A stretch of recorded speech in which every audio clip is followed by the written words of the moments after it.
Welcome back to Raw Reality. With us is licensed clinical social worker and therapist, Hillary Katz.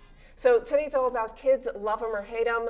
We hear kids are entitled. Hillary, I want to hear from you. I want to remind all of you, tweet with me, at Gail Casper Fans. I'll be tweeting during the show. So Hillary, are kids entitled today? Absolutely. I think that parents have shifted from a mentality of, instead of discipline, earning, an earning mentality. So actually, like what Anton was saying before, they're less accountable. Things like brushing their teeth, they're earning a star for, as opposed to just being expected to do so. You know, I think that should be the opposite. I think as you get older, when you've been through so much, you should get stars and rewards for brushing your teeth and everything. Absolutely. I think you should switch it out, completely switch it out. So how did this happen? Well, I think that reward charts in general are something that are used more with child clinicians and even in classrooms. But what was once meant to kind of structure a home is now being used to do basic things like make your bed, or we used to have allowance, and now it's a daily star chart. So I think there's a shift. They went the complete opposite extreme in terms of parenting, and so here we are. Okay, all right. So, and you mentioned something about failing, and it's important for kids to fail in life? Absolutely. I think that's the other main issue, is that parents are having a hard time allowing their kids to fail. I often push kids off of bicycles for that reason.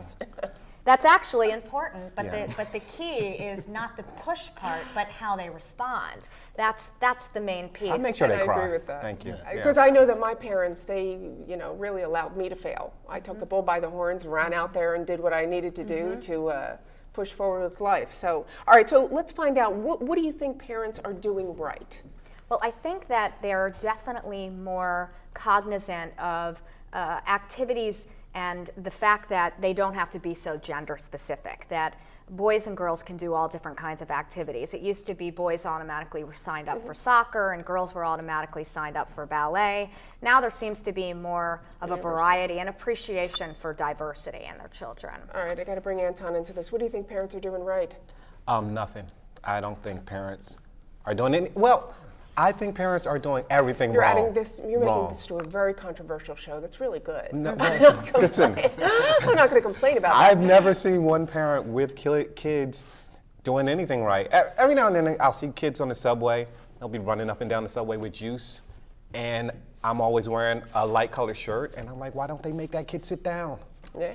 Sydney, what about you? What do you think parents are doing right? Oh, I think everything that I'm doing is absolutely correct. So, being on Raw Reality with Gail Casper, I think more parents should be doing that. I also, I do let my kid fail as much as possible. I let him climb up to the highest spots he can and see if he can get down. Like, that's just one of the things that I like to do. All right, I got a story here for you, and this is a study that was conducted by the University of California, reported in February 2013 in the American Sociological Review, that the more money parents spent on their child's college education, the worse grades the child earns.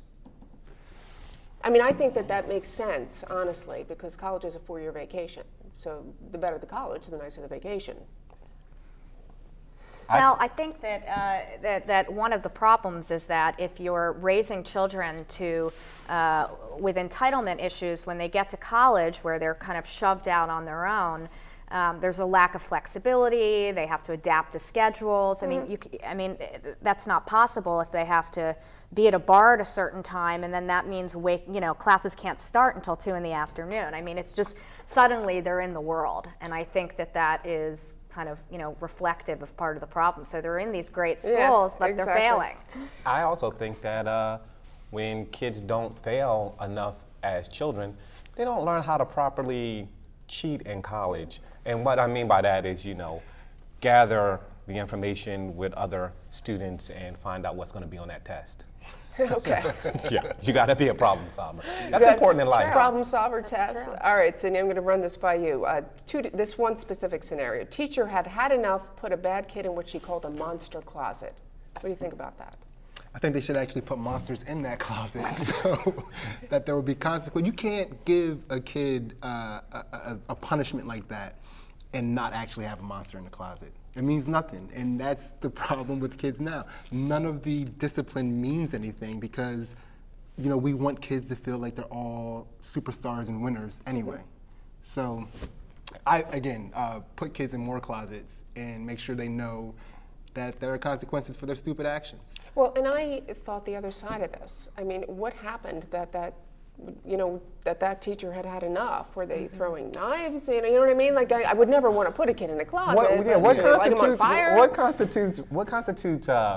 That's the problem with discipline anyway. It's like if you don't discipline a person for 7 days straight, and on the 8th day they do something, and then you throw them in the closet. That doesn't make that kid a bad kid. That makes you a bad parent. There you go. And bad parents make bad kids. And so. All right, hold that thought. We'll be right back with Pass and Fail with Gail.